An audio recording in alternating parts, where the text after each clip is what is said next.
मी नेहमी सांगतो या स्टेजवर बसलेल्यांनी माझा ऐका, हे फुकटाची प्यायची धंदे करू नका, कोणाला पाजू नका. निवडणुकीत इलेक्शन मॅनेजमेंट काय लफडे नाही पाहिजे, लोकांना काम पाहिजे. हा खाण्यापिण्याचं काम जरूर करा, मी पण खातो आणि खिलवत असतो.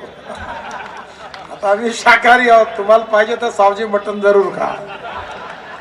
का तुमचं बऱ्याच लोकांचं सावजी मटण म्हणजे फारच प्रिय आहे. पण बाकीच्या गोष्टी बंद करा. भाडोत्री लोक नाही पाहिजे. आपण इमानदारीने काम करू, या शहराचं चित्र बदलू, भविष्य बदलू. गाव गरीब मजदूर शेतकरी या नागपूर शहरात राहणारा त्याचं जीवन बदलवण्याचं काम करू आणि ते बदलवण्याकरता लोकांना मत मागू. हे लोक आपल्याला दिल्याशिवाय राहणार नाही, हा माझा विश्वास आहे. म्हणून जे काही आपण कामं केली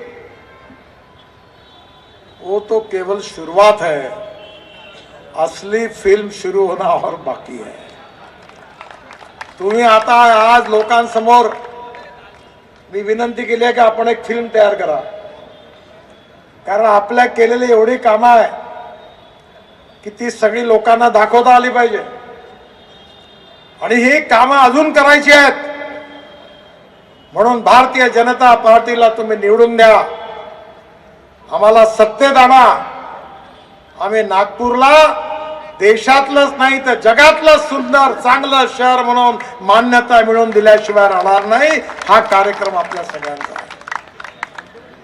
देवेंद्रजींच्या नेतृत्वात महाराष्ट्राचं सरकार आहे, मोदीजींच्या नेतृत्वाखाली दिल्लीतलं सरकार आहे, आणि नागपुरातही भाजपचा जर महापौर राहिला आणि विकासाच्या गाडीला 3-3 इंजिन लागले तर ही स्थिती बदलल्याशिवाय राहणार नाही, असा मला विश्वास आहे.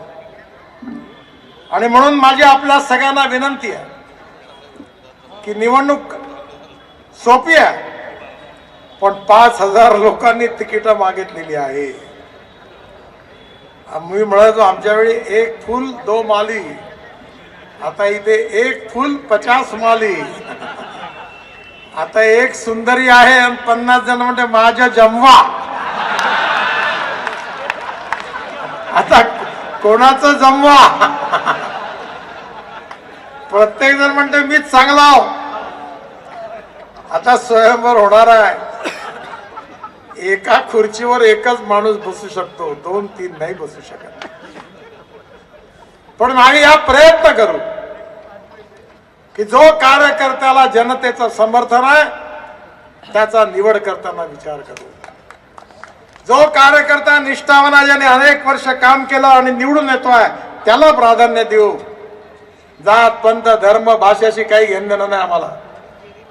मी नेहमीच सांगतो की माझी जात एकच आहे, नागपूर माझा परिवार आहे, मी नागपूरचा आणि नागपूरची जनता माझी आहे. आणि म्हणून आपल्या सगळ्यांना माझी विनंती आहे की सगळ्यांना अकोमोडेट करण्याचा प्रयत्न करूया. पण शक्य नाही होणार, कारण मी आजच आलो. आज मी दिल्लीवरून कलकत्त्याला गेलो होतो. कलकत्त्यावरून प्रधानमंत्री आणि मी बांगलादेशच्या बॉर्डरवर एका ठिकाणी कार्यक्रमाला, NHIचा कार्यक्रम होता, पण हेलिकॉप्टर उतरायच्या आधी आम्ही वापस पुन्हा कलकत्त्याला आलो, कारण तिथे फॉग होता खूप. आता आल्यावर मला विमानतळावर सांगितलं की 5,000 लोकांनी तिकीट मागितले. म्हणलं आहे कपडे फाटण्याची वेळ आता. राव गडकरी साहेब, तुमच्या निवडणुकीच्या वेळी तुम्ही मला काम केलं, मी एवढं आता माझं कसं. आपण सगळ्यांना सांभाळण्याचा प्रयत्न करू. पण एक गोष्ट लक्षात ठेवा, जोपर्यंत पार्टी निर्णय घेत नाही तोपर्यंत सगळे मैदानात आहे. पण एकदा जो उमेदवार निवडेल त्याच्या मागे आपण कट्टर कार्यकर्ते म्हणून पूर्ण ताकदीनिशी उभं राहा.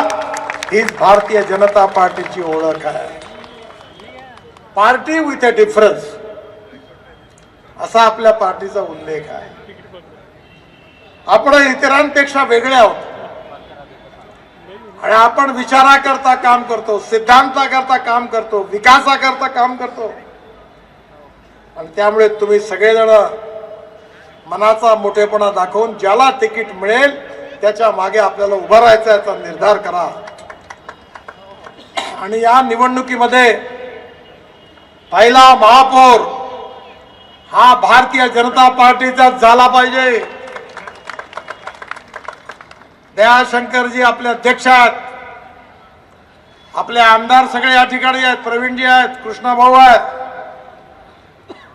माझी आपल्या सगळ्यांना विनंती आहे, मोहन मते आहे आणि मला विश्वास आहे की आपल्या या तिन्ही ठिकाणी जिथे भाजपचे आमदार आहेत या तिन्ही मतदारसंघामध्ये आपले 100% नगरसेवक निवडून आले पाहिजे।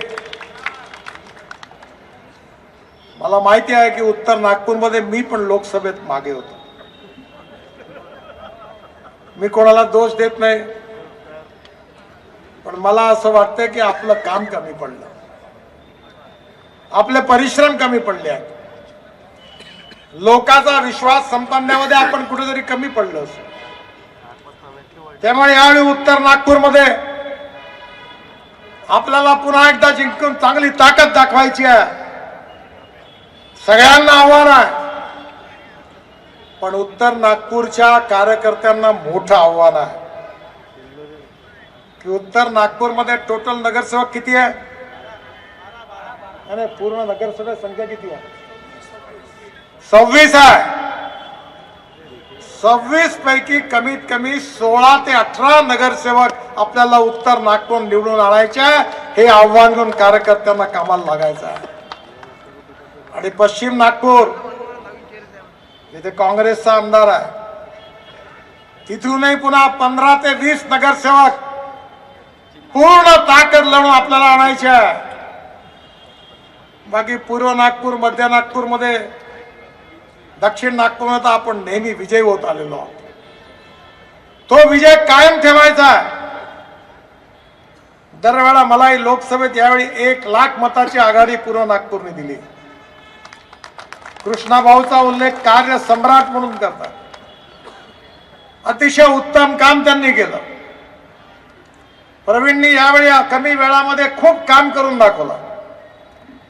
या ठिकाणी हा शुक्रवार तलावाचा मोठा प्रकल्प प्रवीणने हातात घेतला। हा पूल प्रवीण आणि विकास कुंभारेच्या फॉलोअप मुळे झाला। मोहन मतेंनी देखील त्या क्षेत्रामध्ये अनेक उड्डाण पूल बांधले, अनेक कामं केली, अनधिकृत लेआउट मध्ये रोड बांधले। आपण सगळ्यांनी कामावर जोर दिला आणि आता जनता आपली जी परीक्षा 5 वर्षात घेतली त्या परीक्षेत आपण किती मार्क घेणार आहोत ते या निवडणुकीतून ठरणार आहे। पण जनता युवा मोर्चाचे आपण सगळे युवक कार्यकर्ते आहोत, आपण सगळ्यांनी आजपासून ठरवलं की man to man, house to house आपण केलेलं काम जर आपण जनतेपर्यंत पोहोचवलं तर मला विश्वास आहे की प्रचंड बहुमताने आपण पुन्हा एकदा ही महानगरपालिका जिंकल्याशिवाय राहणार नाही। तो जिंकण्याचा संकल्प आजच्या या युवा मेळाव्यामध्ये आपण सगळ्यांनी करावा। नवनवीन घडामोडी पाहण्यासाठी स्टार महाराष्ट्र न्यूजला सबस्क्राइब करा आणि ताज्या बातम्यांचे अपडेट मिळवण्यासाठी बेल आयकॉनला प्रेस करा आणि परिपूर्ण बातमी बरोबर रहा, इतरांपेक्षा एक पाऊल पुढे।